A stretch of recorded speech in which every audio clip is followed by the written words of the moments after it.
here today to hold our annual Student Scientific Conference on Chemistry.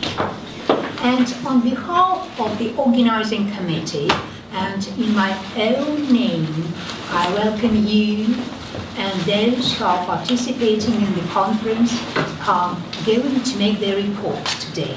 And there are a lot of reports on the agenda. So, I wish you all success, and I definitely think that the reports to be made today will extend our knowledge of chemistry and biology and chemical technology and our knowledge of the world around us. So, I hereby declare our conference open, and I want to give the floor to our presenter, Daniel. Welcome.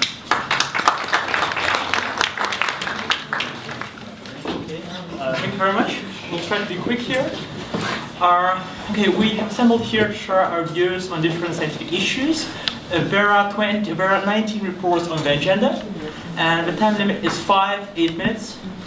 And I hope that this intellectual odyssey will be as fantastic, as exciting as to you as Homer's Odyssey, but without keeping you away from home for 20 years.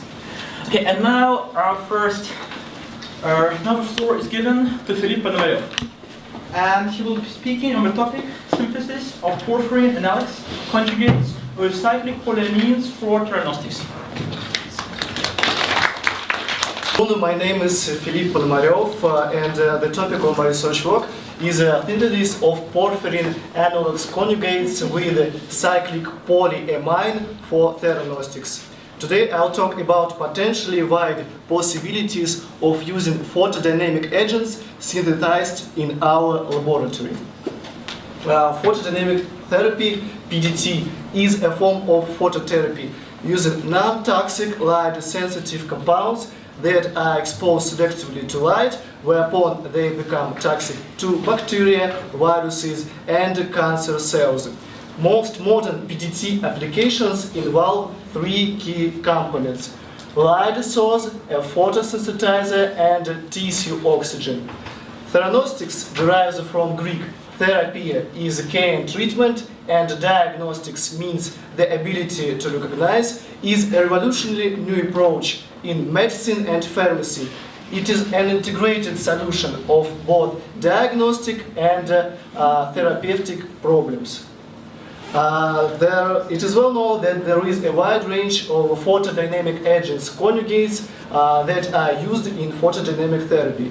For example, the applications of cyclic conjugates are the inclusions of metal ions for diagnostics, polycationic clusters for antimicrobial PDT, and gadolinium clusters obtained for magnetic resonance imaging.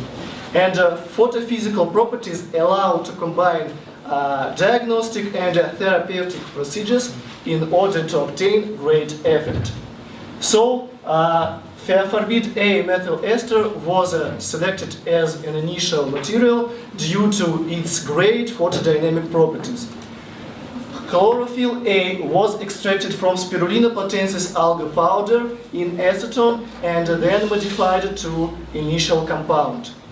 So the research purpose was synthesis of these compounds conjugates with cyclic azacrown ether, having further more promising opportunities than with aliphatic amines.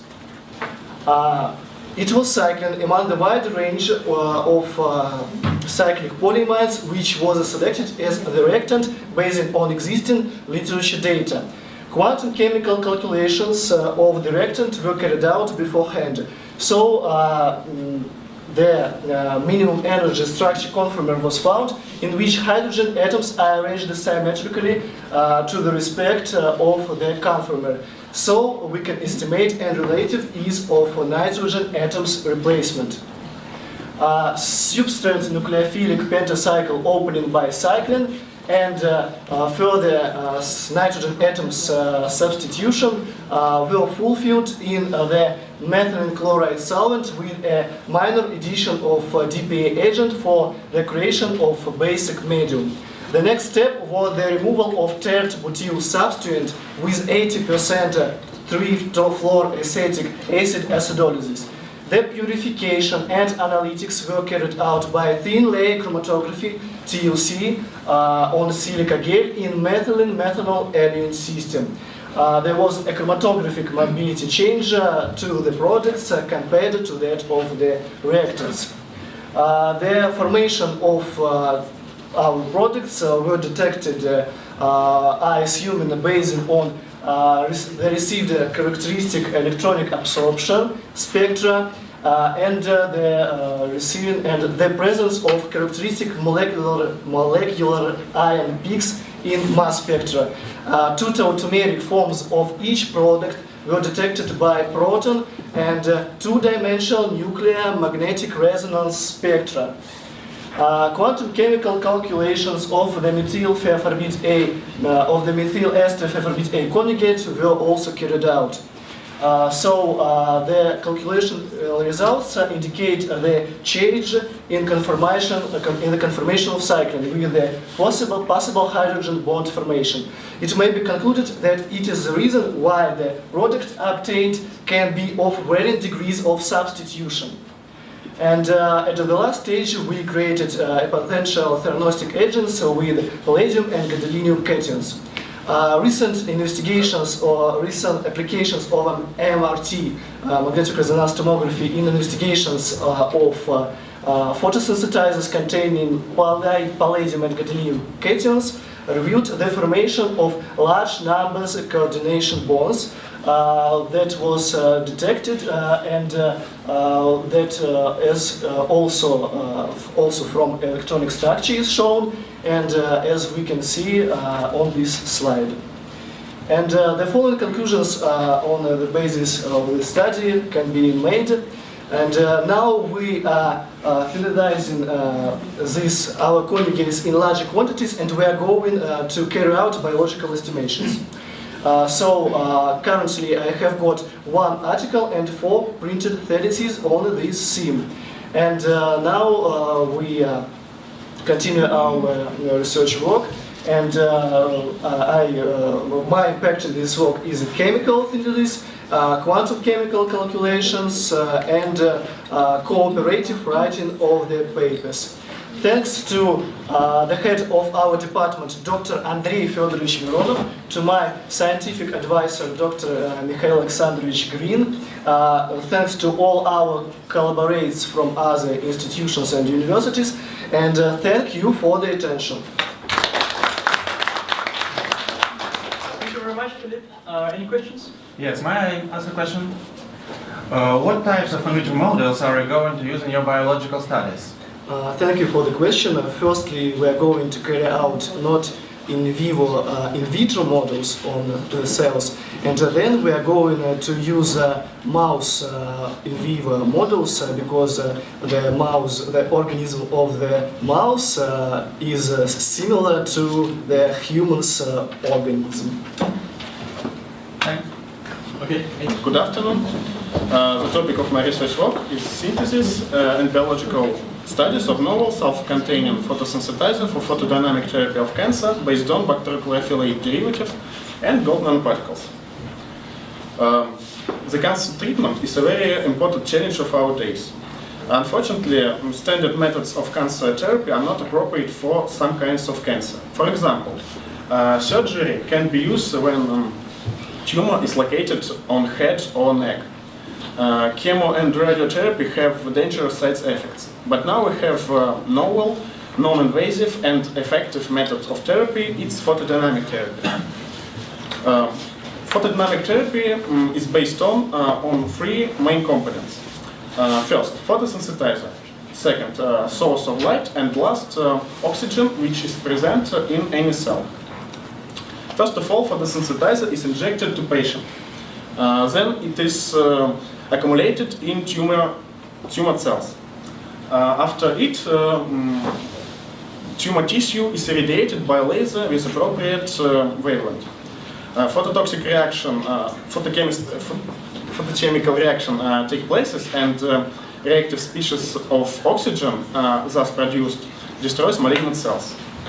Also, it must be noted that tumor blood vessels have bigger pores compared to normal vessels. That is why nanostructured objects can be selectively accumulated in tumor. This phenomenon named the effect of enhanced permeability and retention, and it's vital for drug delivery. So the purpose of my investigation is synthesis of different sulfur-containing bacterial chlorophyll derivatives and its immobilization with gold nanoparticles. And my work can be divided on into three steps. Synthesis of sulfur-containing bacterial chlorophyll derivative, gold nanoparticles immobilization by the obtained photosynthesizer, and finally photophysical and biological studies of the obtained conjugates. Here you can see a scheme of synthesis bacterial chlorophyll derivative and its further immobilization with gold nanoparticles. Also you can see mass and primer spectrum by which compound structure was proved. This is the definition of the modified aurum nanoparticles. Absorption spectrum demonstrates that immobilization have already taken places. Also immobilized photosynthesizer retains its ability of fluorescence. It's demonstrated by a fluorescence spectrum. Then we investigate nanoparticle size, as this is a very important characteristic due to a pair effect. Before immobilization, diameter of nanoparticles was 10 nanometers, and after it became 100 nanometers, and it's appropriate for biological use. So we carried out biological trials.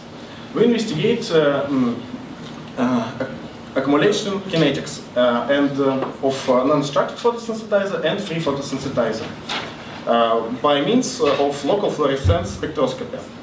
And as you can see, maximum of accumulation for our nanoparticles and photosynthesizer complexes is 24 hours. And for free photosynthesizer, it's 3 hours. Such kind of kinetics of our nanoparticles and photosynthesizer complexes provides prolonged effect of drug. Also, selectivity of nanostructured photosynthesizer increased. This is results of fluorescence imaging results, and it's confirmed earlier results of kinetics. As you can see, maximum on 3 hours and on 3 hours and 24 hours. And the final step of biological studies is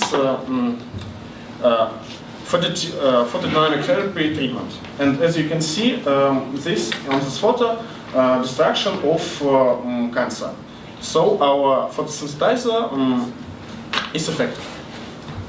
And I can make following conclusions. Synthesis of sulfur-containing bacterial chlorophyll derivatives was carried out.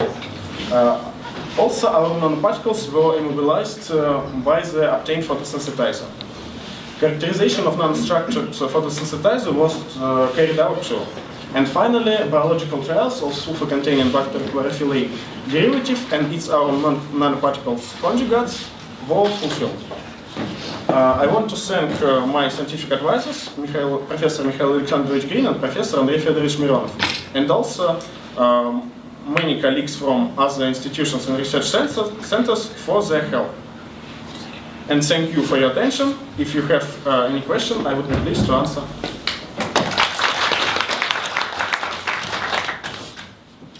Questions? No? Okay, thanks a lot for wonderful report. Okay, thanks a lot. Today we would like to present you the results of the research work on the topic production and folding of human myosyl oxidase homolog from Archaebacterium calotherigellum turpenica and the characterization of its catalytic properties. The research was carried out in the group of cross-linking enzymes of Shemekin and Ovchinnikov Institute of Bioorganic Chemistry. Okay, we proceed. The lysyl oxidases are copper-containing amine oxidases that catalyze the oxidative deamination of amine groups of lysine. Their functions in humans lie in the generation of cross-linked fibrils inherent in nature, collagen, and elastin. Different types of cells secrete these proteins to the extracellular space, where they participate in their post-translational modification of collagen and elastin, thereby forming the extracellular matrix and regulating cell behavior. Not long ago, this classical extracellular enzyme was found in the cell nuclei, where it participated in regulation of gene expression. For different types of cancers, it was shown that their expression of lysyl oxidase in high concentrations leads to metastasis. Actually, here you can see the reports of lysyl oxidase activity leading to metastasis in the years 2008-2012. The mechanisms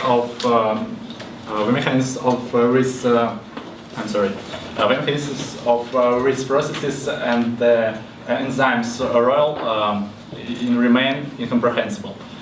This is the reason why constructing the proteins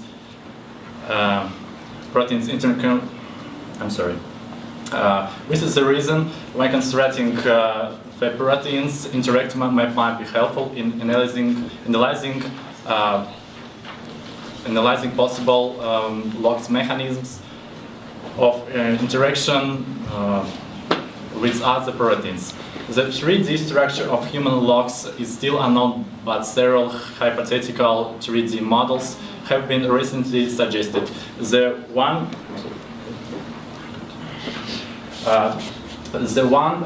pictured on the slide being the most applicable. Most of the animal genomes include 1 to 5 log genes,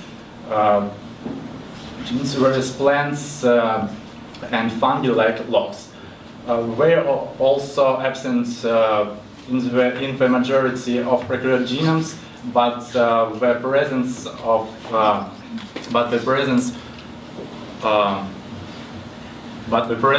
logs in homologs in several bacterium and archaebacterium genomes. Genomes make them a very interesting object to study. Which is the reason why we have chosen the lysyl oxidase of the Archaebacterium heterogenia turkmenica as our object of research. It is structurally more different from human logs than any others, so we expected is to wet the spectrum of its substrate specificity will be completely different. At the same time, its catalytic domain is very similar to that of human logs, as one can see, from the comparison of their nucleotide sequences. Therefore, the study of the lysyl oxidase of Ежегодная turkmenica can help us understand the structure and functions of human lysyl oxidase, including the tumor cells. It is also worth mentioning what this particular bacterium was first discovered in the salt lakes of Kazakhstan by Soviet scientists. So the objectives of our research were as follows: to design and generate plasmid vectors for the expression of desired fragments of Ежегодная turkmenica lysyl oxidase, to carry out the production of recombinant lysyl oxidase proteins and Escherichia coli and their subsequent purification, to optimize folding of the proteins and to characterize their amine oxidase activity, to establish where lysyl oxidase is produced in our object of interest, which is in Archaebacterium Ежегодная turkmenica. So now we proceed to the experimental procedures. First of all, the DNA from the galactic organic strain was isolated from the cell culture and used in the polymerase chain reaction to amplify the two desired fragments by fusion high-fidelity polymerase. Then the nucleotide sequences were, well, actually all three of them are shown on the slide. The three primers to clone all two fragments of the sequences. The primers introduce unique restriction sites for convenient subcloning. The two amplified DNA fragments were further cloned by and purified by gel electrophoresis. As you can see, these two white arrows on the slide, 800 and 600 base pairs respectively. Following this, the two desired fragments were cloned to the PQE30 vector, and two constructs, LOX1 and LOX2, were generated. The constructs were confirmed to contain the desired sequence by signature sequencing. And then E. coli cells XL1 blue were transformed with either LOX1 or LOX2 constructs. And protein expression was carried out. The cell lines were grown in low-diabertiny broth, followed by subsequent induction of gene expression by isopropyl beta-galactopyramidazide. Then the protein fraction was isolated from the E. coli cells and purified by affinity chromatography on nickel and nitriloacetic resin. Their proteins were then purified by sodium dodecyl sulfate polyacrylamide gel electrophoresis, and molecular weights were assessed by molecular weight markers. Then the optimization of folding conditions of both proteins was carried out, and various factors and their influence on our protein folding was checked. Mainly the type of buffer, different physiological buffers were used, the temperature, the pH, different metals, and sodium chloride. And the protocol for folding, for optimal folding conditions was written, was found out. The amino-oxidative activity of LOX1 protein, actually for LOX1 and LOX2 protein, was assessed. And it's quite interesting because their amino oxidase specificity to histamine of LOX1 protein was 3 times higher than that of a negative control. And the amino oxidase specificity of the second protein was 15 times as high as negative control. Actually, it's a remarkable fact because such data was never assessed for recombinant human lysyl oxidases.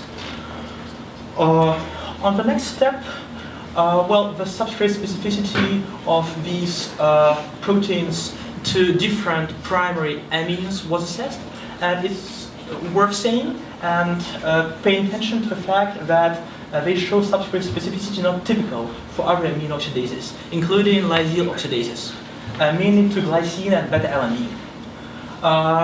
Subsequently, their antibodies were to protein LOX2 were generated in a rabbit, and their quality was assessed by enzyme-linked immunosorbent assay. The Western blot assay that was carried out after this proved that the lysyl oxidase indeed is expressed in the host organism, and that it is expressed into the cell and does not enter the cell wall, does not penetrate the cell wall. Therefore, all our objectives have been achieved, and we plan to work on this topic in several directions. Thank you for your kind attention. Thank you. Do you have any question to speakers? Yep. Please. Any? Where did you get Escherichia coli? Can you give me a little bit? No problem. Actually, I can give it to you tomorrow. I just need to go to the lab take it, and we need a fridge actually. For me to If you have a fridge. fridge, but like the most important problem is that in order to use this bacteria, it needs to be placed at carried and like used only at minus 80 degrees Celsius. If you don't have a fridge that can provide you such temperatures, it will be impossible for you to use it. Like I will bring you just cell culture which is dead. So like you need a fridge. Okay, so Okay. thank you very But much. otherwise no problem. That's enough. Okay, ask questions. Questions? Excuse me for a stupid question, but I hear you were experimenting with the rabbits. Rabbits, of course, yeah. What happened to it afterwards? Well, actually, it's an interesting question, and people do ask me. Well, it's normal in our specialty. The point is that, for example, in Ovchinnikov and Shemekin Institute, they have a certain place where they keep rabbits, and like we normal researchers don't take care of them. Special people do it. We just inject some bad, like dangerous proteins into the rabbits. The rabbits their immune systems produce antibodies. Normally, this is the things that we need. Then we take blood from the rabbits and extract the serum from that blood. And well, the rabbit lives happily ever after. Like. No one can deny the role of dopamine in the Parkinson's disease. I have chosen this topic because my research work is concerned with dopamine transporter inhibitors. But to understand the idea of my research, I would like to start with giving you an overview of dopaminergic system functions. So the first thing we should make clear, what is the dopamine? Dopamine is an organic molecule which is synthesized in brain cells.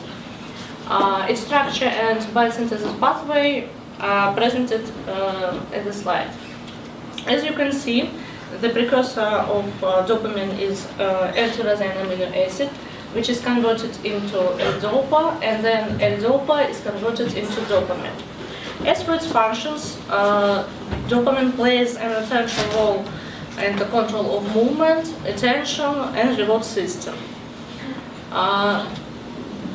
The loss of dopamine neurons and consequently the reduction of dopamine concentration results in such pathologies as Parkinson's disease and depression. What I want to highlight, there is a special protein which is localized at presynaptic membrane. This protein is called dopamine transporter protein. And regulates dopamine concentration in the synaptic cleft. Its function is to reuptake the excess of dopamine from the synaptic cleft and transport it back into the axon. Now let me say a few words about Parkinson's disease. Parkinson's disease is a degenerative disorder of central nervous system. The most common symptoms of PD like shaking, difficulty with working and thinking problems are associated with dysfunctions of dopaminergic system.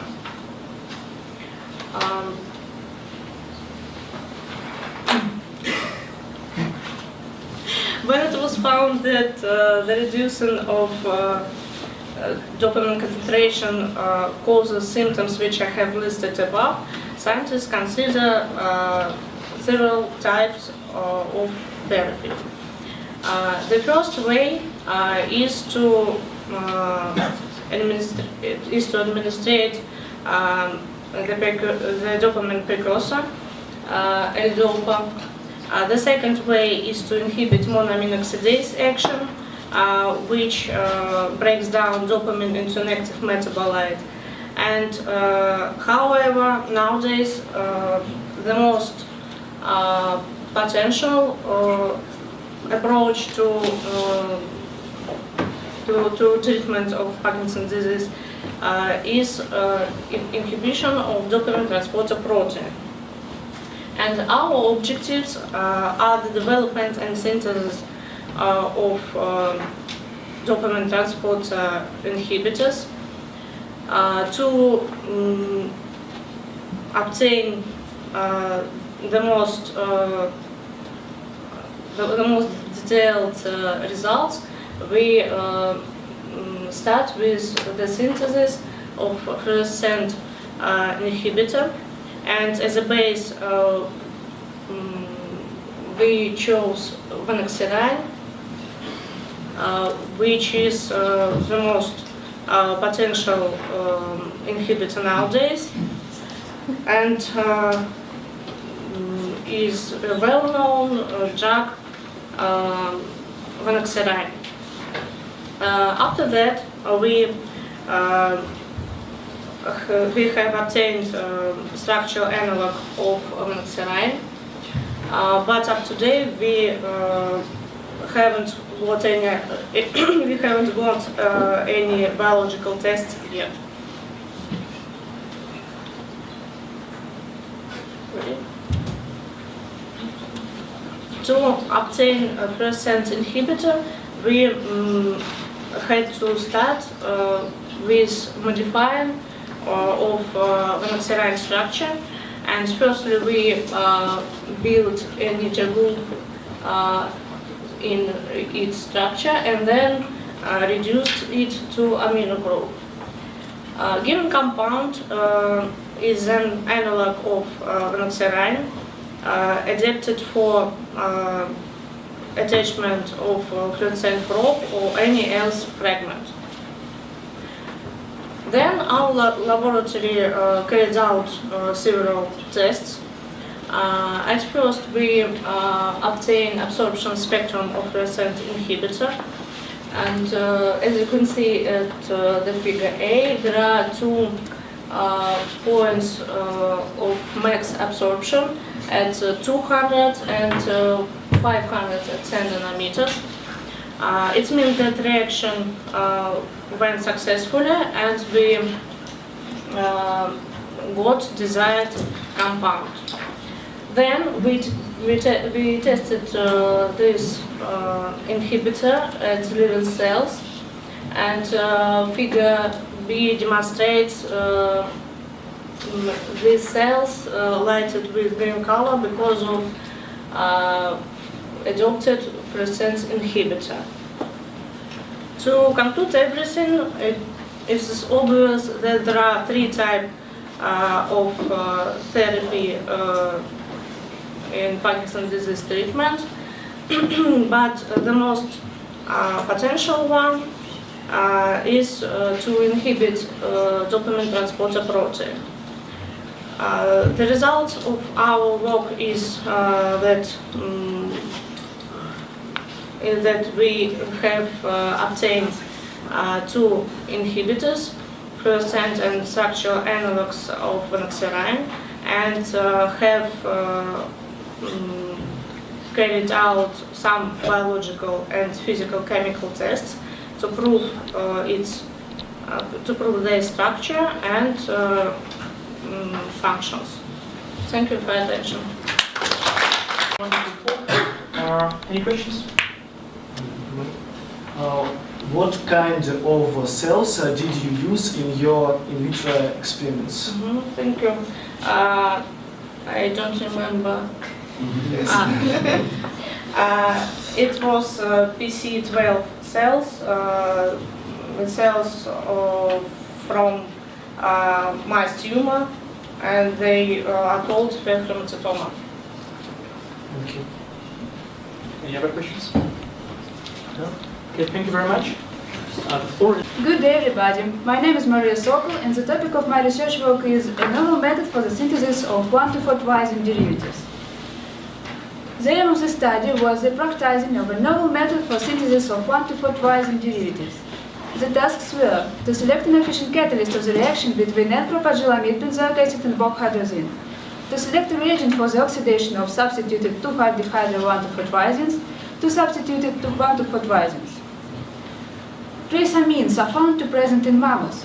Violation of their regulation is related with various mental disorders. TR1 is an amine-activated G-protein coupled receptor discovered in 2001.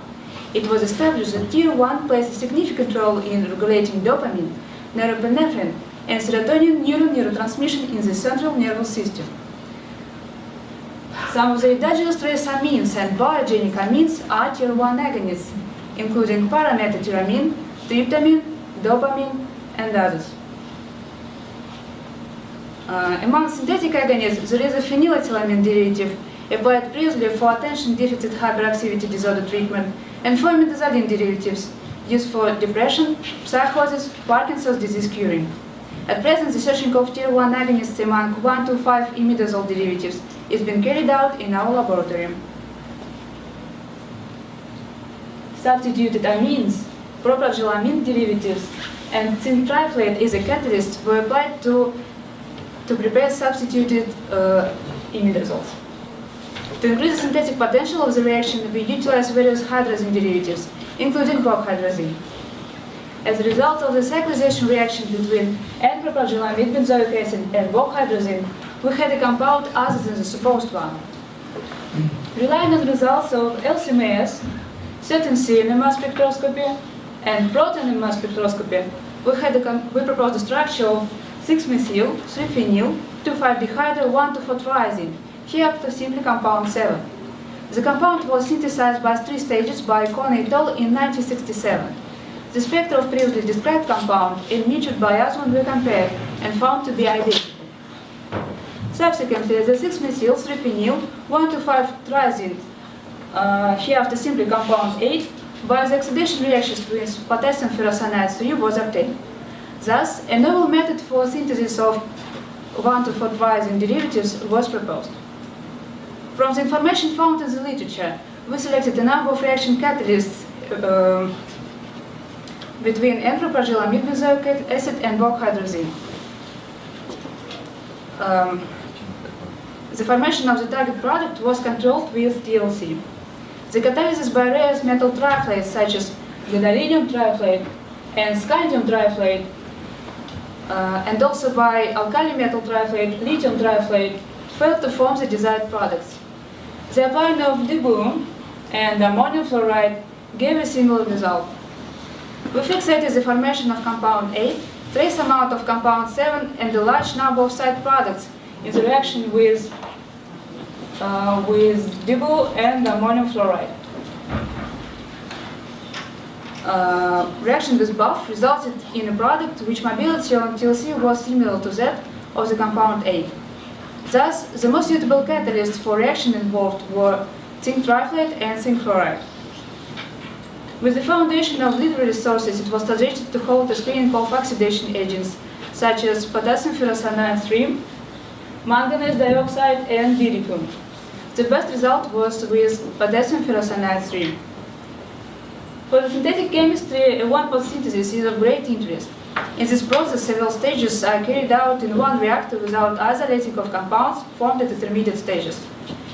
A one-pot synthesis of compound 8, which is illustrated on the slide, was suggested. Conclusions. A novel method for the synthesis of compound 7 derivatives and one-pot synthesis of compound 8 derivatives were proposed. The screening of some catalysts to study cyclization reaction and oxidizers to yield substituted 1,2,4-triazines was held, and the most efficient catalysts and oxidizer were zinc chloride, zinc triflate, and potassium ferrocyanide 3 respectively. Thank you for your attention. Thank you, Maria, for a wonderful talk. Any questions? Yes. What has caused the formation of compound 8? Well, you know, substituted triazines are quite unstable and they are oxidized even with oxygen in the air. So, as the reaction wasn't carried out in inert atmosphere, we fixated the formation of compound 8. Any other questions? Yes. What was the yield of one spot synthesis reaction? The yield of this reaction was 11%. Okay. Treatment of cancer is an urgent problem of modern medicine. In recent years, alkyl glycerylipids have become one of promising classes of chemotherapeutic agents. The therapeutic action of these compounds is based on a process that triggers apoptosis of cancer cells. Disadvantages of alkyl phosphorus glycerylipids are related to their low selectivity, metabolic instability. Earlier in our laboratory, non-phosphorus cationic glycerolipids were that are analogs of edelphysine were synthesized. Cytotoxicity of these compounds was higher than cytotoxicity of edelphysine, but it didn't inhibit growth normal cells and didn't cause hemolysis. Lipid number 7, containing methylamidazole group, showed the greatest anti-tumor activity, and also was found that this lipid can effectively bind to the DNA in minor groove. It's known that transport into the nucleus of a eukaryotic cell is being carried out through the nuclear probe complex.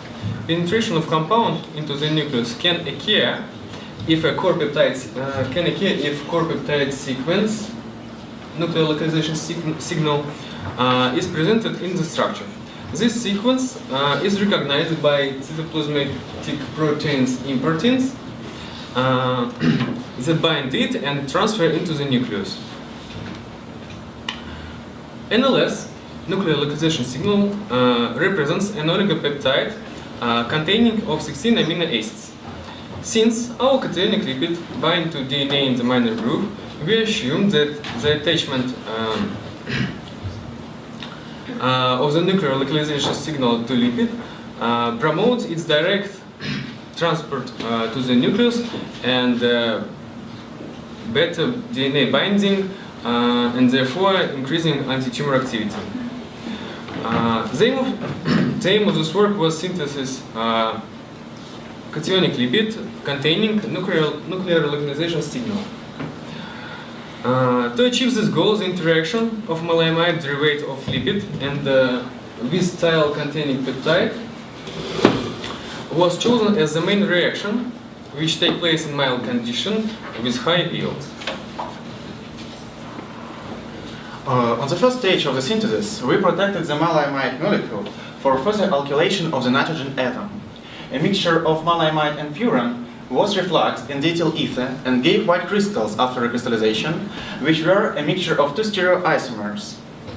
After separation by column chromatography, nuclear magnetic resonance spectrum showed that the top spot corresponds to the compound with endoconformation, and the lower spot corresponds to the compound with exoconformation. The ratio of isomers was found to be 1:30.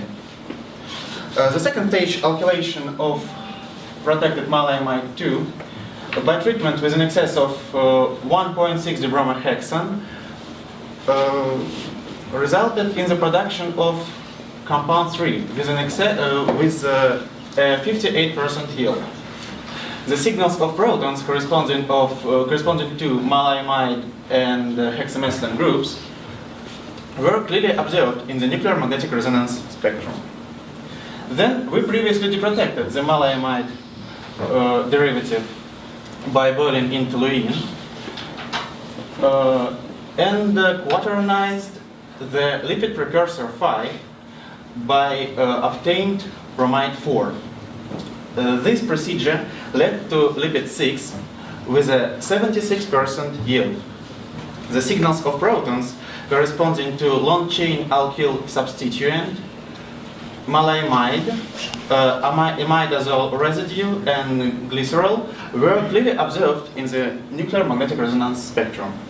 A test reaction between maleimide derivative 6 and thiol-containing peptide was carried out in the presence of 3-2-carboxyethylphosphine hydrochloride in order to prevent oxidation of nuclear localization signal and dimer formation.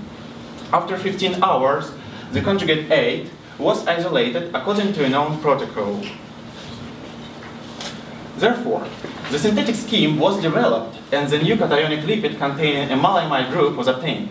The structure of the synthesized compound was confirmed by nuclear magnetic resonance and mass spectrum.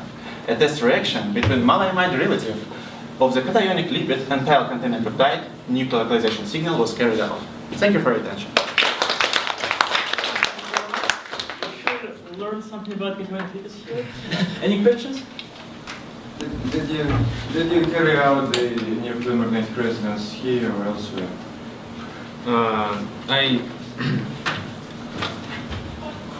I was. Did you carry it out here? Yes, I do this spectrum on the nuclear magnetic resonance spectrometer. Here, yes. And in the Institute of Organic Chemistry. My friend do spectrum. What type of the drug form are you going to use for your final compound? Actually, we guess we will use intravenous injections. Yes, it's more difficult, but I think it's the most effective method to administration in the people. Thank you. Good afternoon, my name is Anna Bahodina. I'm a 5th year student of the Department of Biotechnology. The topic of my research work is the synthesis of new derivatives of spiroperans and the research of their properties. Spiroperans are the most studied families of photochromic molecules. They change color, geometry, conductivity and polarity when exposed to radiation with light. The famous use of photochromic molecules are photochromic lenses in glasses, which darken under the action of ultraviolet light, and where there is no ultraviolet light, they greatly brighten. Photochromism is a reversible transformation of chemical species induced in one or both directions by absorption of electromagnetic radiation between two forms, A and B, that have a different absorption spectrum. The thermodynamically stable form A is transformed into form B by irradiation. The back reaction can occur thermally or photochemically. In the present study, a synthesis of new derivatives of spiroperan was developed. My work is mostly practical. For the synthesis of new derivatives of spiroperan, well-known and simple experimental techniques of organic synthesis were used. They are nucleophilic substitution and reductive amination. The reductive amination is a well-known and successfully applied of organic synthesis procedures. The mechanism of this reaction include the step of hydrogenation and intermediate containing carbon and nitrogen. The sodium trioxyborhydride is used as a reducing agent. Modification was carried out by the 5 position of photochromic molecule. The substances morpholine, thiomorpholine, methylene chloride, 1-diphenyl methylpapirazine were used in these reactions. The reaction course was monitored by thin layer chromatography. The structure of all compounds was monitored by nuclear magnetic resonance spectroscopy. The substances purification was carried out by extraction and column chromatography. Column chromatography was performed on silica gel from methanol chloroform. Preliminary studies of the compounds were used that they have a pronounced photochromism. The slide showed the absorption spectrum for compound 13. In the processes of ultraviolet radiation, there is a new absorption band at 538 nanometers due to the formation of methionine form. Upon further radiation with visible light, this band disappears. The figure shows the kinetics of dyeing photobleaching. As seen from this data, the sequential radiation with visible light and ultraviolet light, the intensity of methionine form changes slightly. The study of all compounds photochemistry was confirmed in the Emmanuel Institute of Biochemical Physics, the Russian Academy of Science, by nanosecond laser flash photolysis. The study is very important The data obtained will allow us to create a prototype device in bio-nanophotonics.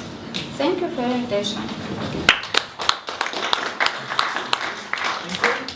Questions? Could you open it?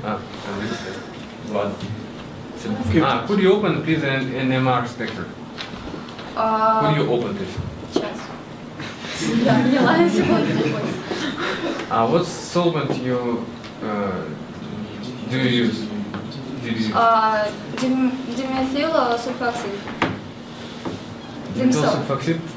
Signal of dimethyl sulfoxide on the 2.5. On the пинте там залезает.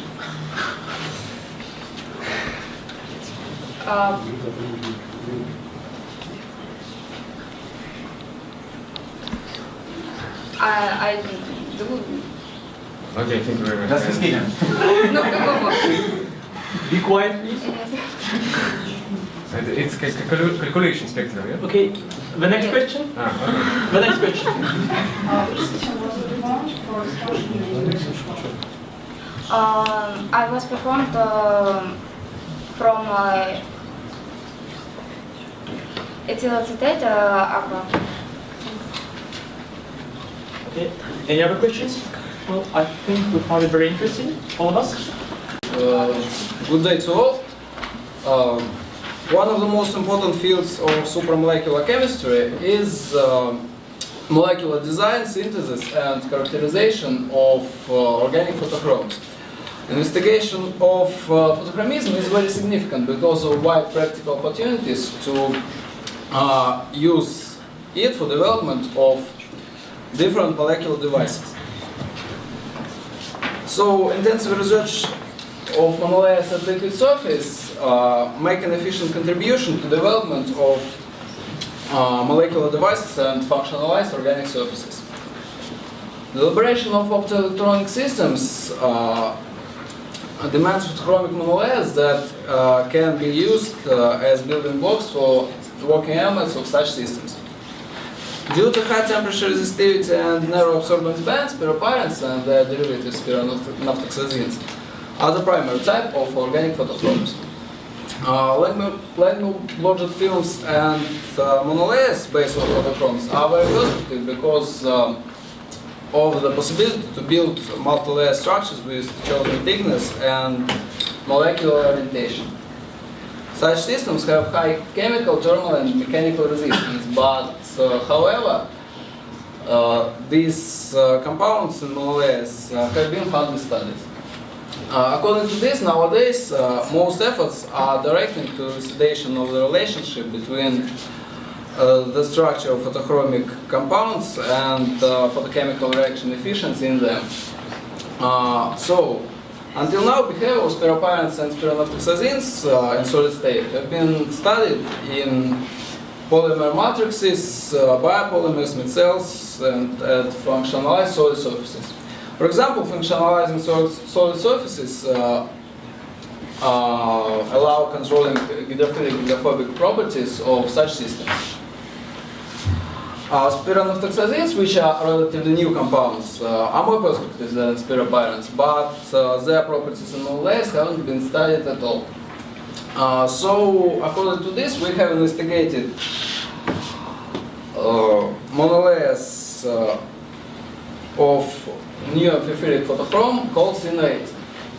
Under ultraviolet radiation, this photochrome breaks in oxygen ring and the metastable colored form appears. This reaction is reversible. Upon the radiation of solution of this photochrome, new absorbent band appears. And so this proves that the colored form have formed.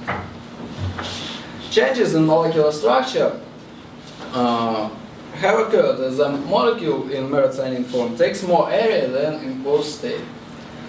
The obtained data prove that CN18 saves its properties in monolayers, and this is also confirmed by the presence of absorbance maximum, which is specific for a colored state.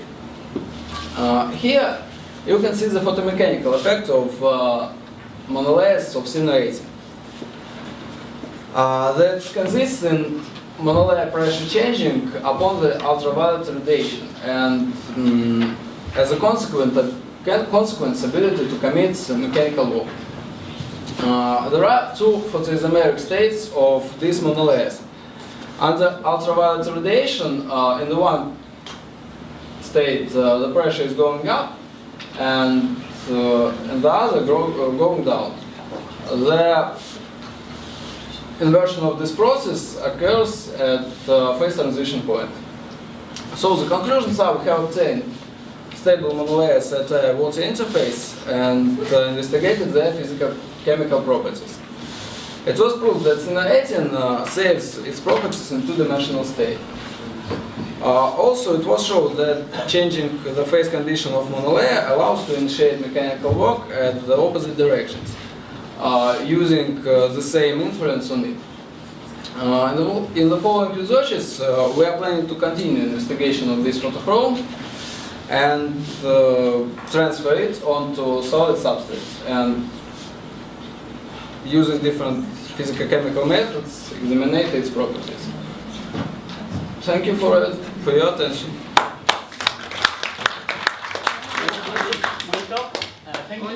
Any questions? No questions. Okay. Good afternoon, ladies and gentlemen. To begin with, I'd like to say that the topic of my presentation is the comparative analysis of words national quality awards. Today, the quality of products and services, as well as business process, is the comparative advantage of organization.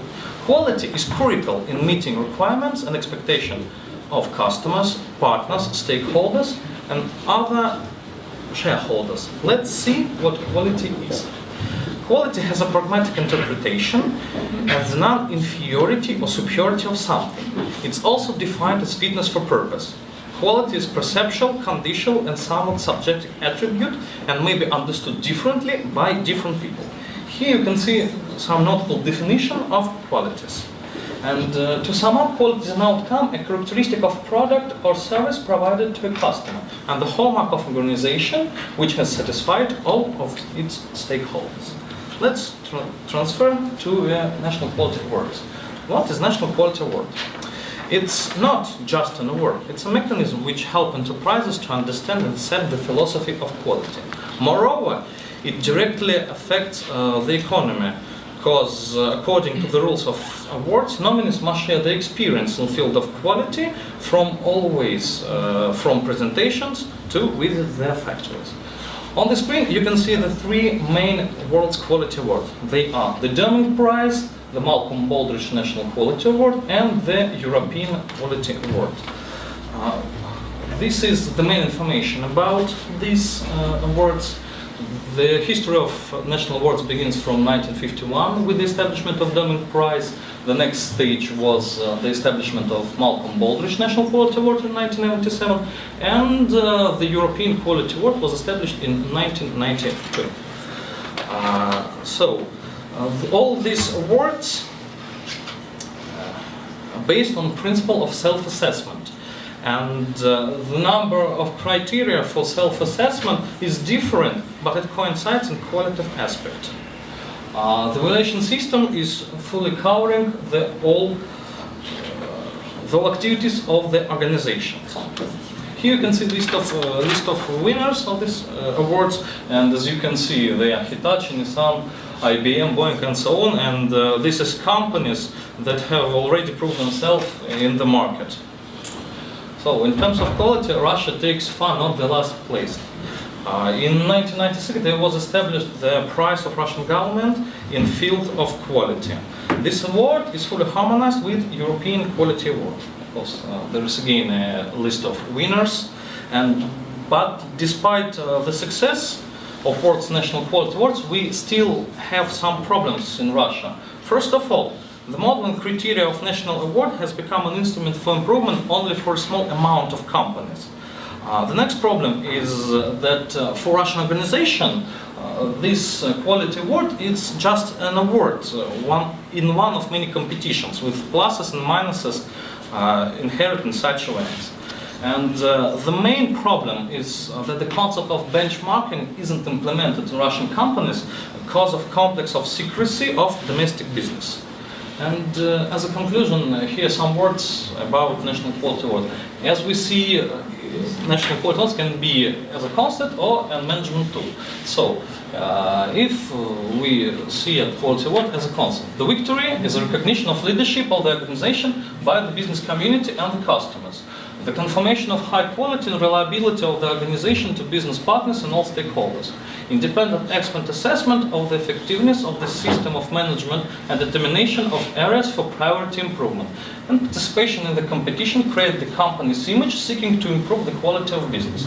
And if we see Quality Award as management tools, it's the modern criteria for the awards offered are the regular development strategy of the company, the establishment of an effective management system on the principle of continuous improvement, bringing into a single system all the activities for quality improvement, self-improvement and the measurement of improvement through self-evaluation, comparison of the results of assessment organization according to criteria of awards with reference and results of competition, and improving the productivity and competitiveness of company in domestic global market, and as a consequence, the development of national economy. That's all. Thank you for your attention. Feel free to ask me some questions. What would you say about the quality management system in our institution? That's quite an interesting question, but I can't give you an answer because I'm not an expert in this field. I see. I'm not. Do you feel it is really that important to have so many documents with formatting more important than the contents and all that? Well, yes, it's quite important. Okay, we go on. Thank you. Thank you very much. Good day, dear colleagues. My name is Roman Yakushev, and I represent the Department of Chemical Technologies of Basic Organic Synthesis.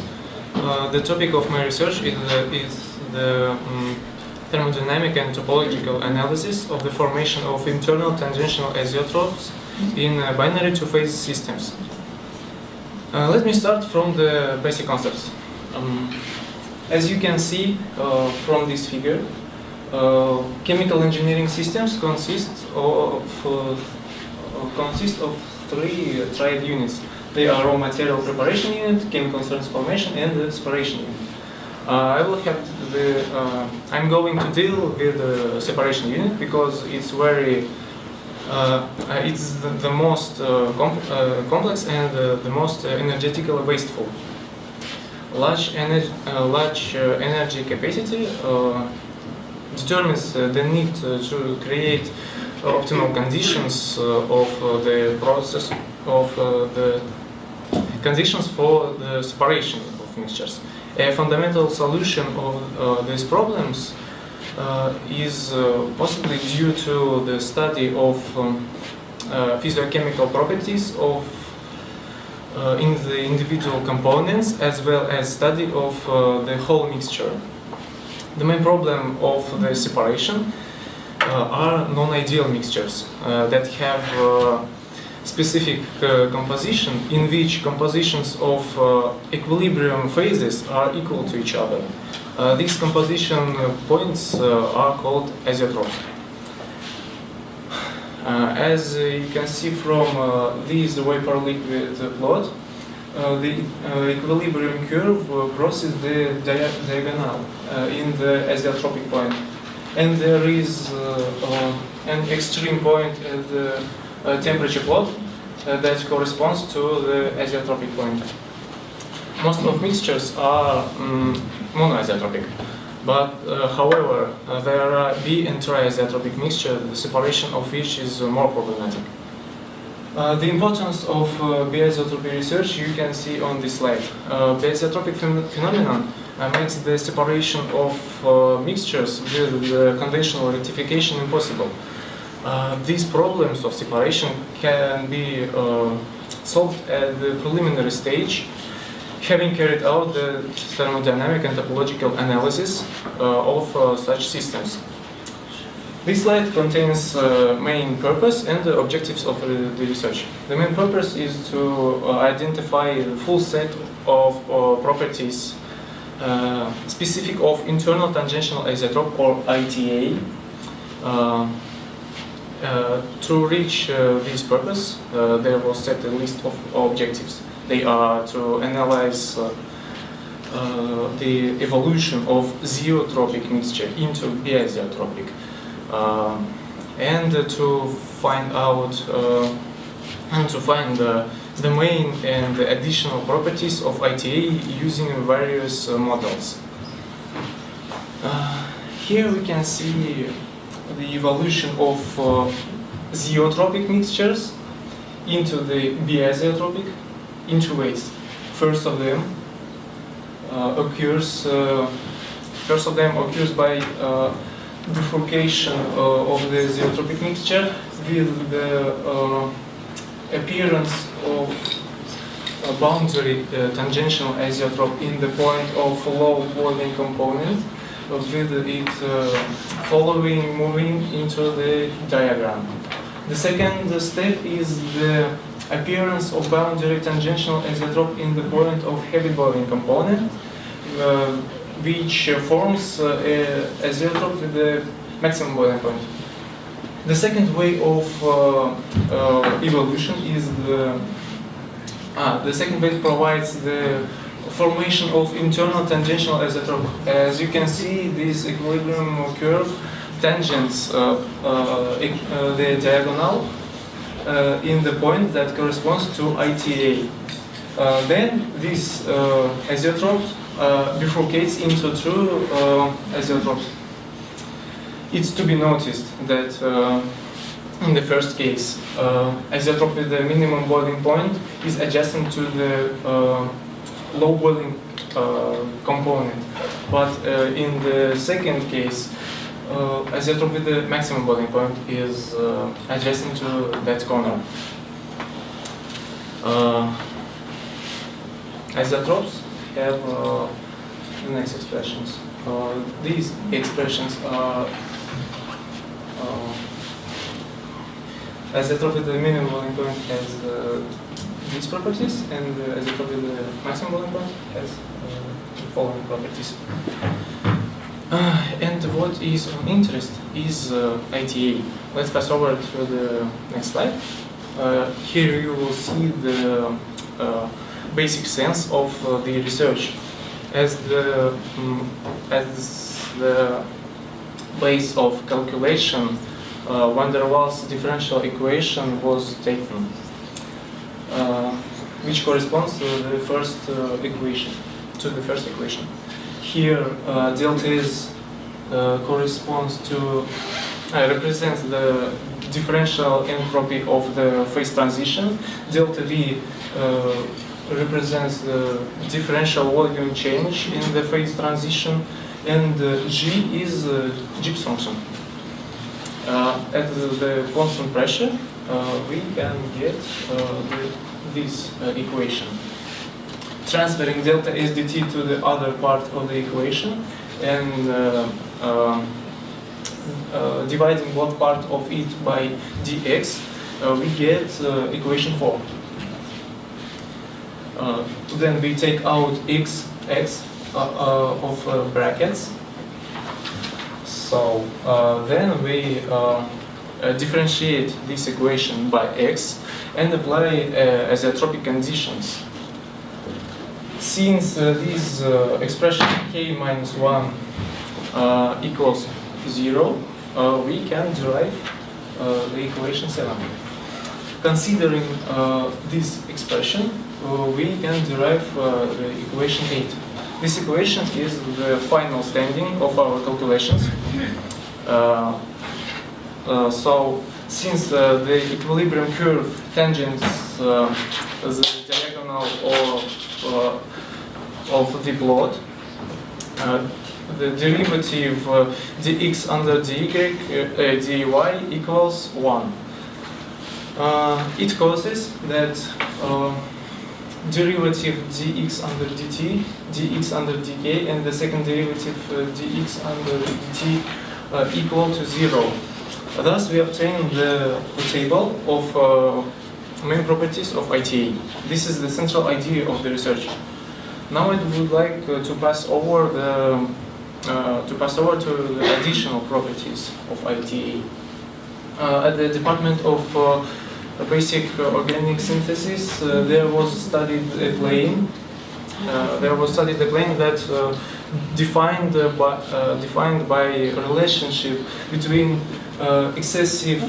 Gibbs excessive function, excessive enthalpy, and multiplication of the temperature and excessive entropy that defined by this equation.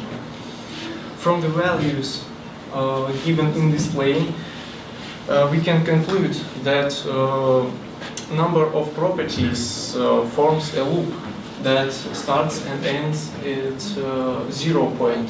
For the biaisotropy to take place, it's necessary that the loop should cross the compensation point at which delta G equals 0. And here we come to the culmination of investigation. We can see potential opportunities of the biaisotropic phenomenon, of the formation of the biaisotropy. In the first case, biaisotropy is formed by double formation of the boundary tangential azeotropes. And in this case, biaisotropy is formed by ITA that bifurcates into two azeotropes. I have to apologize for taking your time, but I have to explain this phenomenon of ITA in details. When you come to the conclusions, so you have too many cases. Okay. After that, I've got additional properties, and all of these properties are represented in this table. So, as a conclusion, I can say that the first step of the study of ITA in the multi-component mixtures was carried, and there was identified the full set of properties that are specific of ITA. The list of conclusions we can see here. Thanks for your attention, and thanks for your time. Any questions? Yes. Could you explain, is your research work only theoretical, only practical, or both theoretical and practical? It's more theoretical than practical because it has the analytical sense. This has the fundamental analytical sense. I understand. Thank you. Firstly, as you all know, we often have to separate substances, and sometimes we want the separation to be very precise. That is, we want the products to be very pure. There are basically two ways of doing that, and they are known as distillation and rectification. In this report I will be discussing both, and I hope to show you which one is better. In my opinion, rectification is better, for it contains some inner resources or internal energy savings. Let me explain. Here is distillation diagram representing open equilibrium evaporation. The flask with the mixture is heated to the boiling point of the lower boiling component, which I'll be calling LBC, and then its vapors rise and they are cooled in the condenser and then collected in the receiving flask. This slide shows the rectification process. The liquid mixture being separated enters the column where there are many plates, and on these plates the substances evaporate and condense many times. The hot steam goes up and the cold liquid goes down. There is mutual heat exchange and mass exchange between the two. What you get is the LBC is collected in the distillate, whereas the other substance, the higher boiling component or HBC, is collected in the bottom. Now, I'm sorry. Why video? This one? It is video. You want the video?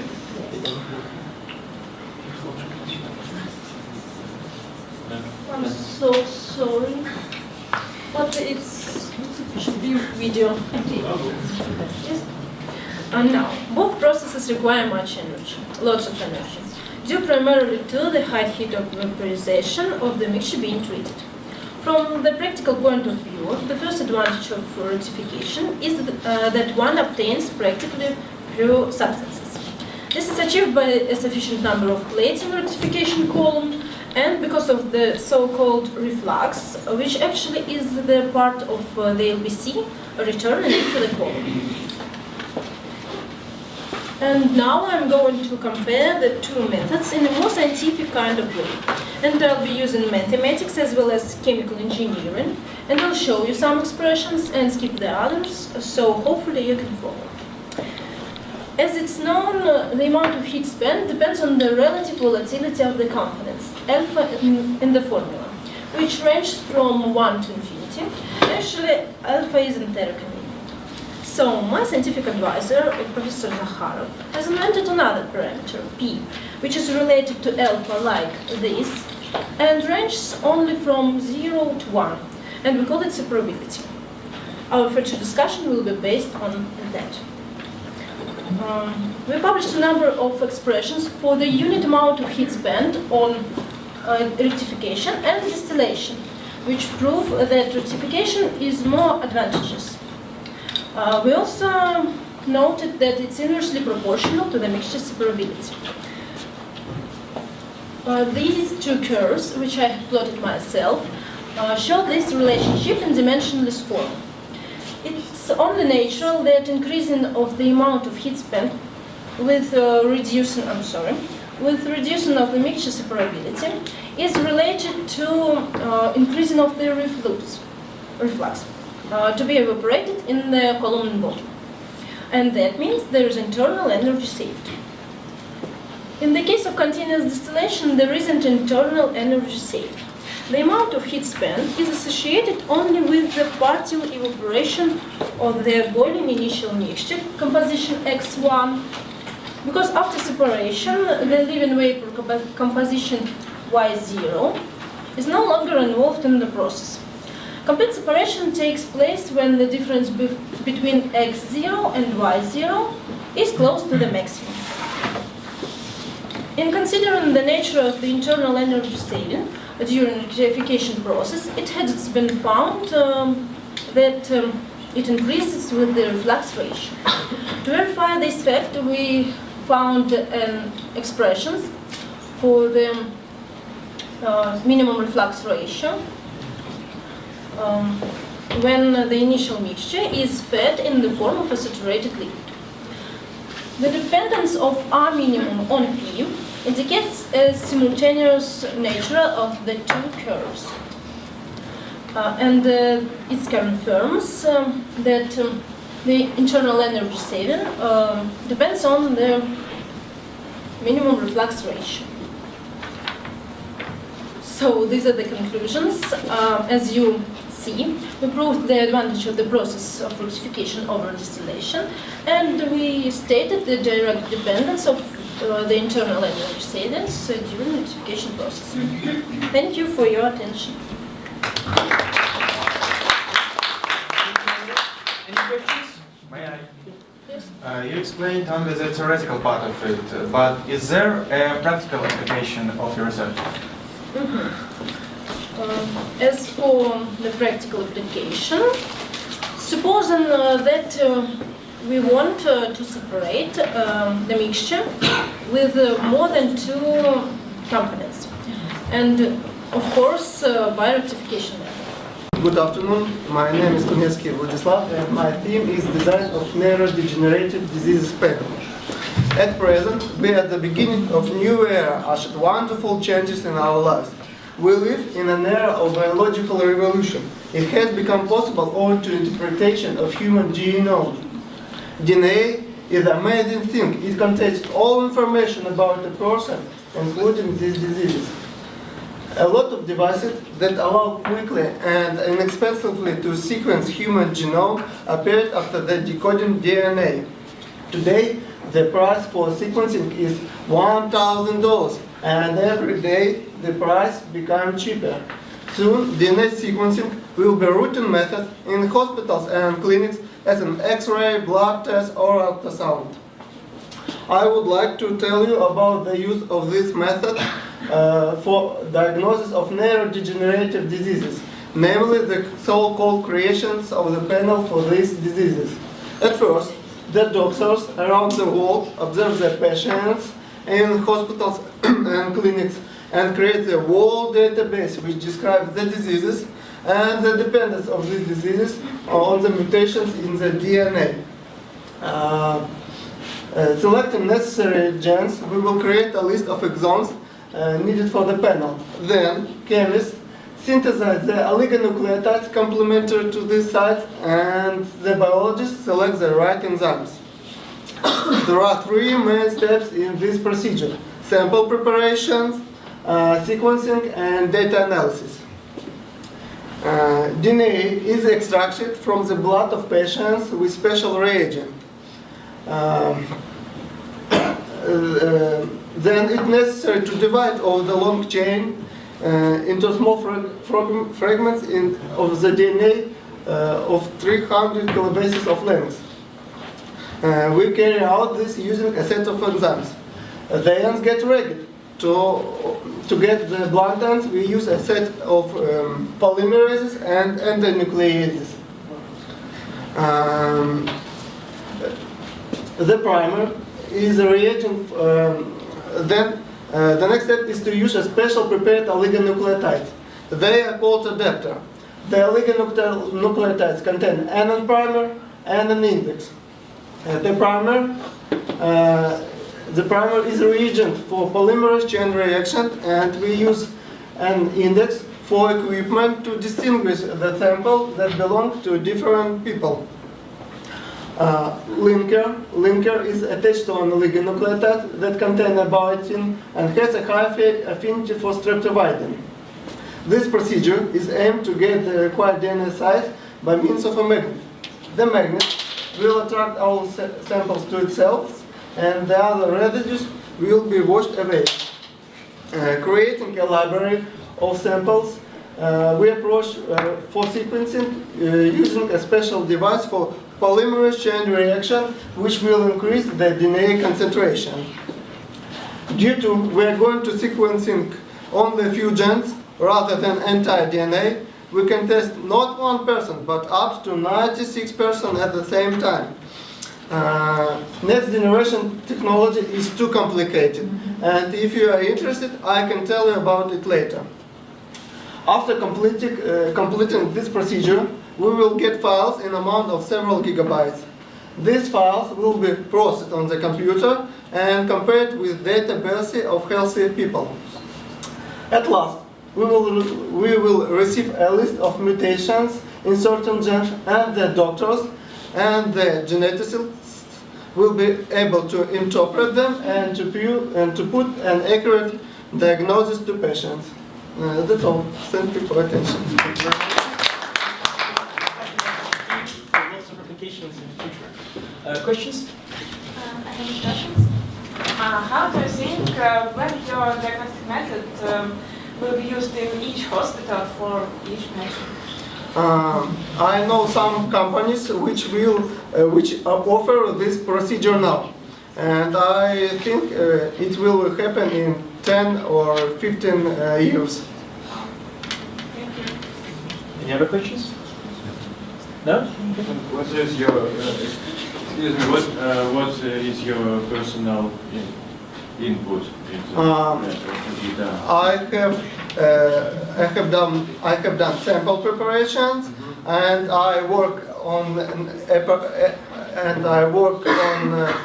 next generation sequencing, and I have. Myself, my name is Anita Karlisa. I am a 5th-year student, and the topic of my presentation is the development of flow through micromodel for preparation micro nanoparticles filled by therapeutic substances. So I would like to say that the primary interest for pharmaceutical formulators is delivery of the active molecule to the target tissue at therapeutically relevant concentrations accompanied by negligible side effects. Drug delivery is often significantly influenced by physiochemical properties of the active compound, particularly its solubility. Various conventional formulation strategies for the improvement of the solubility and dissolution kinetics of drugs that have been developed cannot provide satisfactory bioavailability enhancement in some cases. Therefore, researchers have made a great effort to develop new approaches for the successful delivery of poorly soluble drugs that will be economically acceptable for the pharmaceutical industry. And the novel prospects to overcome problems regarding limited solubility of drugs are based on the incorporation into an efficient formulation or a prepared system. In my research work, micro nanoparticles have been developed, and microparticles refer to particles with a diameter 1 to 1000 micrometers and 1 to 1000 nanometers respectively. And their core may be solid, liquid, or even gas. I used polymer matrix with biodegradable and biocompatibility polyester, polylactic glycolic acid. Very commonly, microencapsulation processes are based on the principle of so-called solvent extraction evaporation. The premise for this method is the emulsification of polymeric solution into an aqueous continuous phase. The oil and water emulsion is produced by agitation of two immiscible liquids. Agitation of the system is continued until the solvent partition into an aqueous phase and is removed by evaporation. This process resulted in hardened spheres with an active moiety. However, this method is useful for preparation of insignificant quantities of the products, and it's too hard to reproduce it in manufacturing. Moreover, this efficiency is not enough for clinical practice. To solve this problem, we developed a flow-through micromodel for preparation micro nanoparticles by emulsion method in continuous fashion. The system includes a working chamber, high-speed homogenizer or stirring shaft, two inlet fitting for feeding of aqueous phase, organic phase. The discharges are controlled by peristaltic pump, circulation system, and this method permits to achieve appropriate micro nanoparticles that can be empty or filled by therapeutic drugs.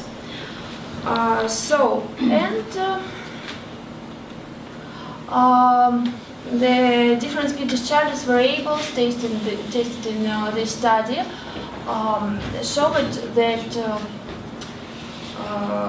showed a direct effect upon the size of particles, and microspheres was found to be maximum with a ratio 60 to 30 rotation per minute, minimum with a ratio 45 to 15 rotation per minute.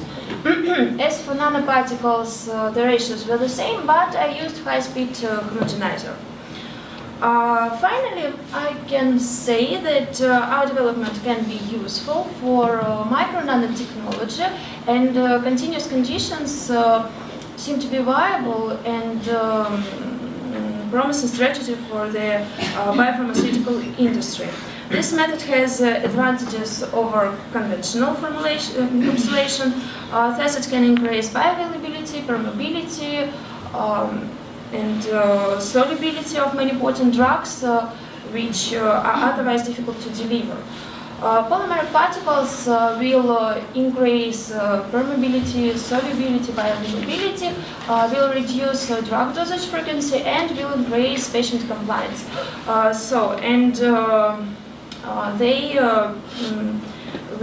They can minimize some of these drug unique problems by safeguarding stability and preserving their structure. Thank you very much. Thank you very much. This work has recently won a big grant from the government. Any questions? Yes. Could you explain that as a liposomic, neostomic, and design? Yes, for sure. 1 second.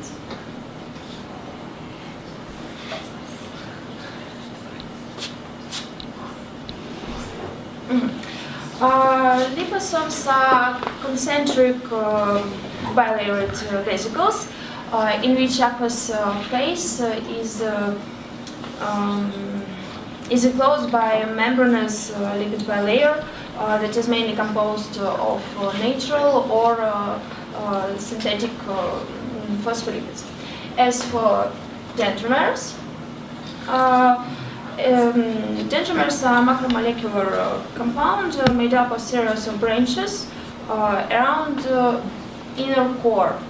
As for neosomes, neosomes are non-ionic surfactant vesicles, and like liposomes are bilayered structure which can entrap both hydrophilic and lipophilic drugs. Okay. Any other questions? What kind of methods do you use when you control the size of micro and nanoparticles? I used a method of scattering light. Okay, thank you. We proceed to the next report. So, photodynamic therapy is a method of treatment of superficial wounds, burns, trophic ulcers, and cancerous tumors, based on selective action of laser radiation on cells pretreated with a tumor-tropic photosensitizer, which are destroyed by the action of singlet oxygen generated by the photosensitizer. To increase activity of these photosensitizers, new porphyrins are currently synthesized. As it was shown previously, for the treatment of superficial burns and wounds, hydrophobic tetraphenyl porphyrins can be used. To impart water solubility of these porphyrins, they are used together with amphiphilic polymers. The purpose of my work was studying of photocatalytic activity of tetraphenyl porphyrins containing oligo-oxyethylene substituents in para positions of phenyl cycles in processes of photo-oxidation of anthracene and chloroform, and tetraphenyl porphyrins solubilized by Pluronic in oxidation reaction of tetraphenyl of tryptophan in water.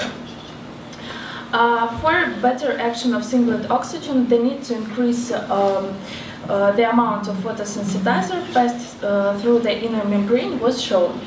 One of the methods of permeability increasing is porphyrin complexation with amphiphilic polymers. In this work was used less toxic polymer was used in this work. It is Pluronic F127, a 3-block copolymer of ethylene and propylene oxide. This slide shows different structures of photosensitizers used in this work. It is non-soluble porphyrins based on tetraphenyl porphyrin. It is mono, di, and tetra-substituted phenyl porphyrins. Photo-oxidation reactions of anthracene and tryptophan in the organic and aqueous phases accordingly were used as a model reactions for activity testing. This slide shows reaction schemes of their oxidation. Then the kinetic curve was constructed. Accordingly to this formula, effective constant of photo-oxidation rate was determined. Main results. There are dependencies of effective constant of photo-oxidation rate of different substituted tetraphenyl porphyrins on concentration of Pluronic. As one can see, photocatalytic activity of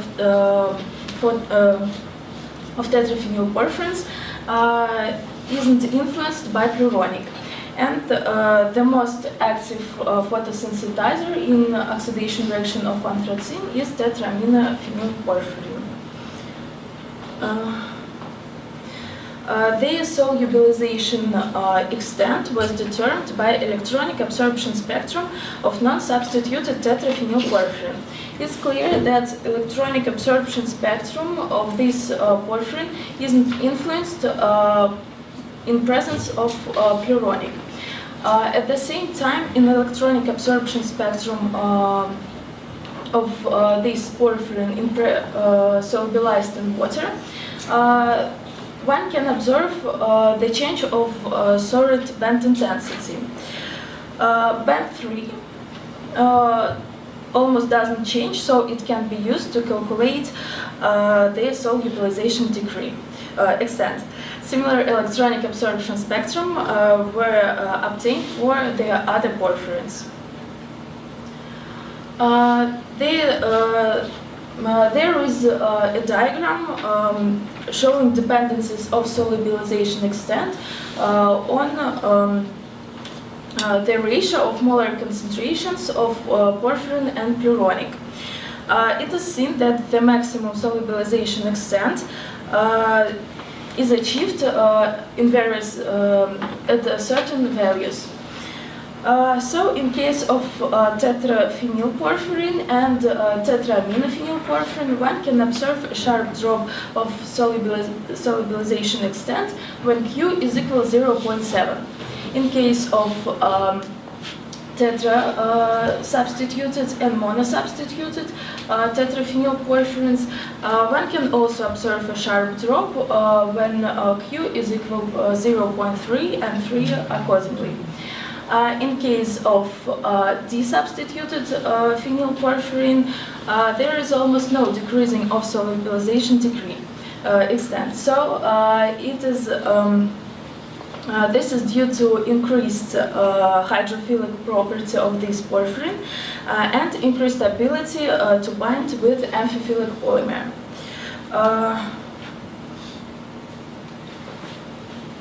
The next step was to study effects of pyrronic of photocatalytic activity of tetraphenylporphyrin and oxidation reaction of tryptophan in water. This slide shows the diagram that represents depends on effective constant of concentration of pyrronic. As one can see at this diagram, the highest efficiency is observed for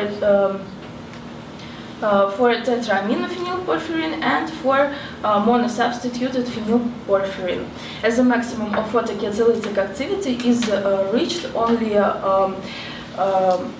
only at concentration of pyrronic from 1 to 5 on 10 and minus 4th degree. So conclusions, photocatalytic activity of porphyrin photosensitizers isn't shown to be influenced by pyrronic. Desubstituted phenylporphyrin exhibits the greatest affinity with the pyrronic. However, it has the lowest photocatalytic activity in oxidation reactions of anthracene and chloroform and of tryptophan in water. And the most active photosensitizer in processes in these processes is tetraminophenylporphyrin, and out of newly synthesized is monosubstituted phenylporphyrin. Thank you for attention. There will be many questions. Questions? No? Okay. Good afternoon, ladies and gentlemen. To begin with, I'd like to say that the topic of my presentation is the environmental management system as a part of integrated management system at pharmaceutical enterprises. It's well known that current environmental state of the world is largely determined by human activities.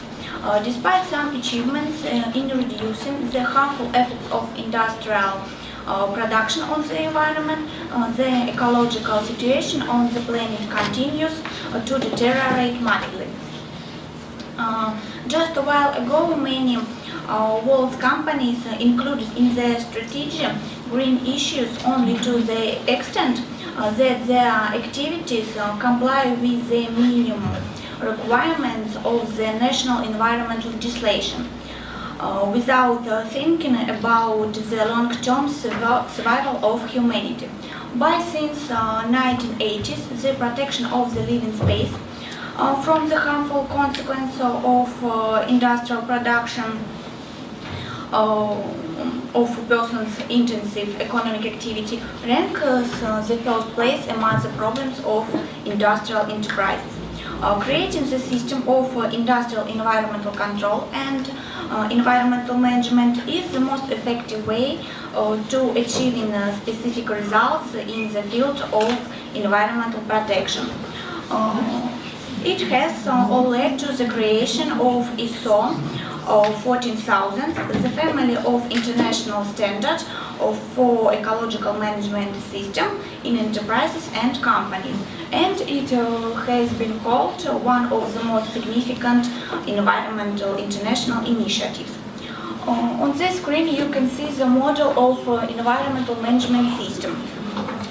According to this system, the organization moves from defining its environmental policy to continual improvement. Moreover, it goes through widely known stages in the practice of quality management cycle PDCA, Plan, Do, Check, Act. One of the basic principles of functioning MAS is the principle of continual improvement, which is the repetitive process of improving the environmental management system.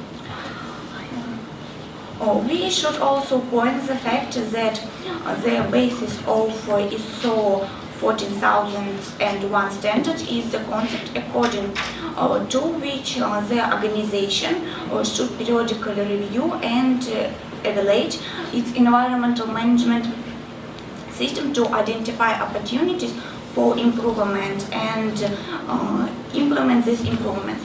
The environmental efficiency allows the evaluate the performance of the environmental management system of the organization, and on this basis to make the necessary correction systems and strategies for its further improvement.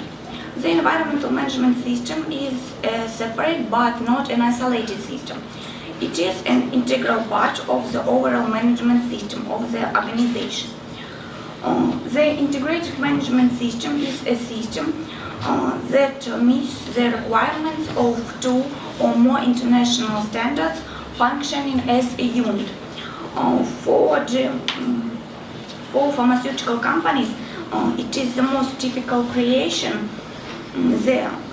of integrated management systems that meet the requirements of ISO standards series 9000, 18000, 14000 and GMP.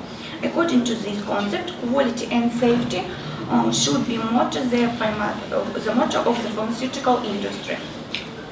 To draw the conclusion, one can say that the benefits of MAS implementation at pharmaceutical companies are the reduction of risks and associated potential losses, including environmental charges and penalties, the optimization internal resources, monitoring their use and ensured compliance with the legal requirements, the reduction in number of accidents and, as a consequence, financial and labor costs to eliminate the consequences, the strengthening the company's reputation in the eyes of customers and partners and other stakeholders, and the increase of the company capitalization.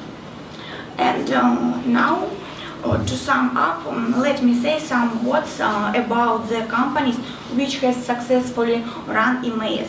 For example, Akrihin and Stada. Akrihin today is one of the leading Russian pharmaceutical enterprises in the market.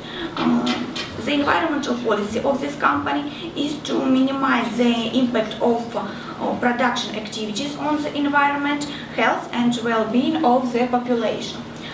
Stada is an independent international company and one of the leading manufacturers of quality. The company responsibly approaches the issues of environmental protection and continuously monitors the level of its actual environmental impact, carrying out all necessary investigations. That's all. Thank you for your attention.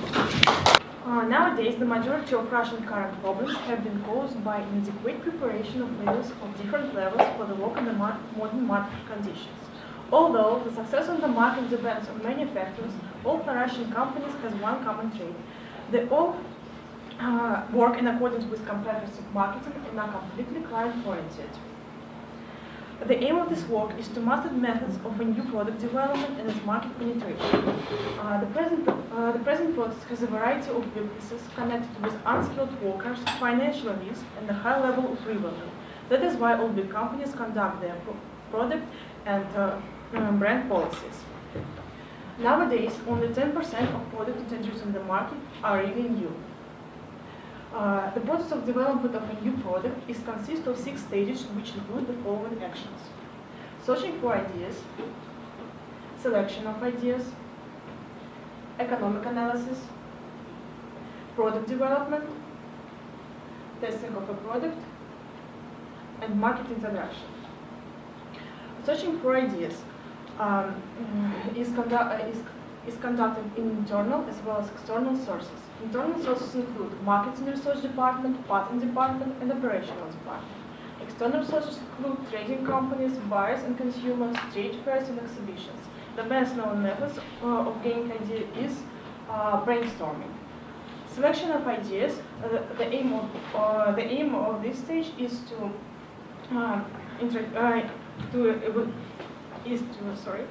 identify and exclude unsuitable decisions. The best known methods on this stage are rating scales and checklists. An economic analysis of a new product is connected with evaluation of expenses related to a product development, product launch and its sales, as well as profit and risk estimation caused by new product manufacturing. A product development can be reasonably viewed as a combination of 2 stages: development of technical characteristics and development of market characteristics. Testing of a product. Consumers' attitude towards a product is tested via 3 methods: simple ranking, paired comparison, and rating scales. A simple ranking method: a consumer is provided with several variants of a new product and is suggested to express their attitude towards them, from the most favorable to the least favorable. A paired comparison method: a consumer is provided with several products which are given in pairs, and the consumer should choose one of the most favorable products from each pair. And the rating scale method is used when a big variety of new products of equivalent usage is to be tested. Before the introduction of a new product to the market, it is necessary to evaluate all the risks. It is important to understand when should the product be introduced to the market, where can the goods be introduced, and which buyer group will be interested in it.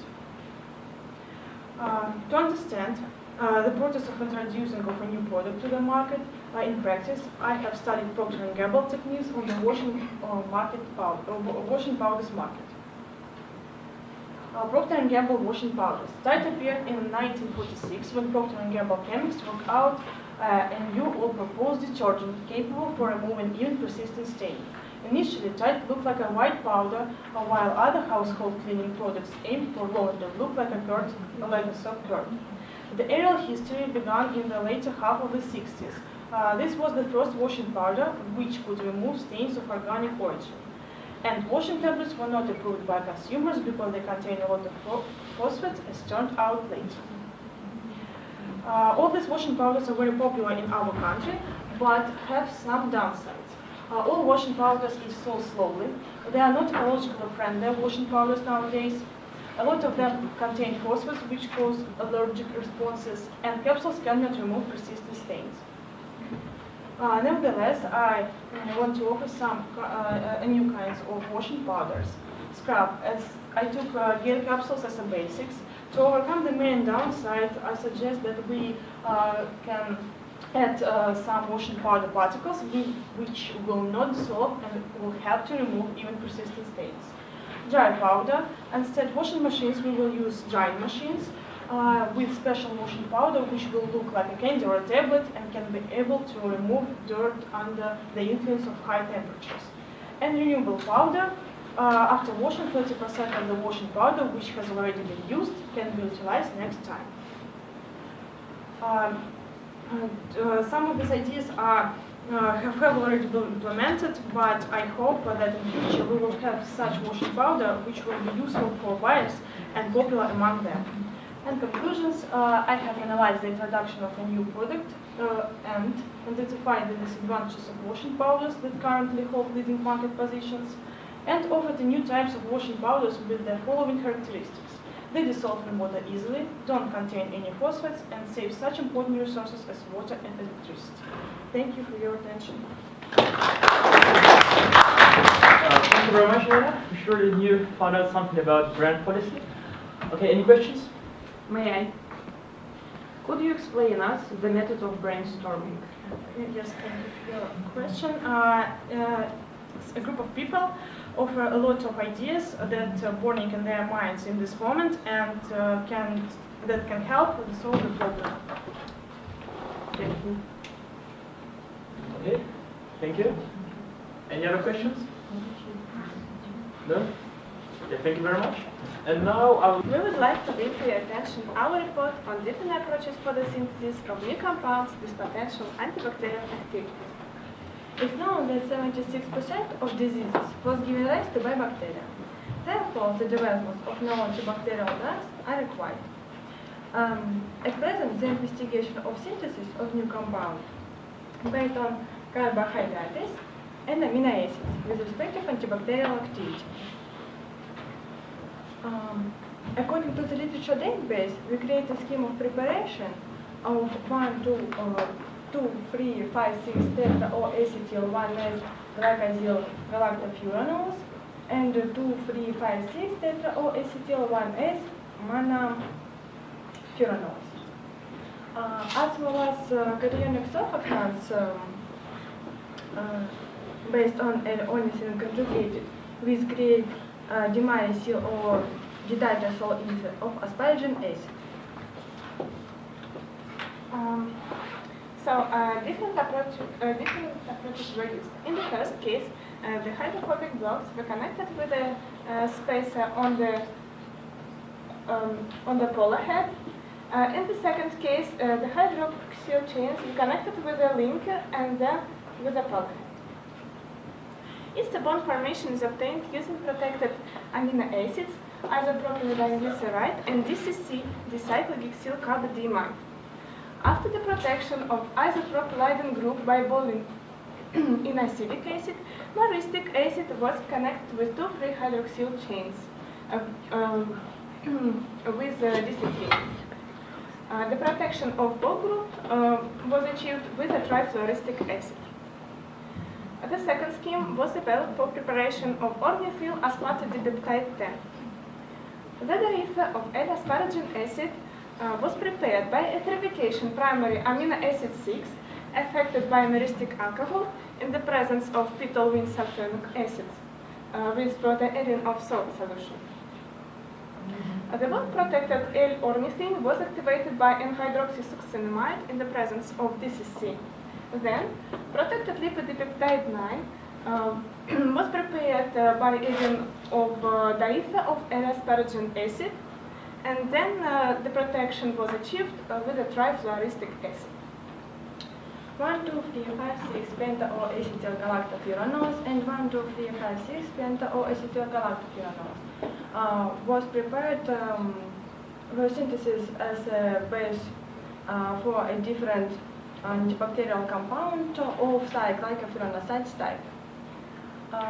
1, 2, 3, 5, 6 penta-O-acetyl galactofuranols by prepared methanol to by addition methanol to galactose in the presence of concentration sulfuric acid. Then acetylation of compound 2 was carried out routinely. At first, dimanose was protected by isopropyl groups, then acetylating, then 1, 2, 3, 5, 6 penta-O-acetyl monofuranols by prepared a sequential substitution alkaline for acidity protect groups. After they carry out extraction using solution of sulfuric acid at bottom. The compound 10 was treated by preparative layer chromatography. The next stage was the preparation of S-glycosidic linkage using uric acid. The scheme of preparation of novel cationic amphiphyllite with L-ornithine residue in the polar site and the dimethyl-glycerin in the hydrophobic unit was developed.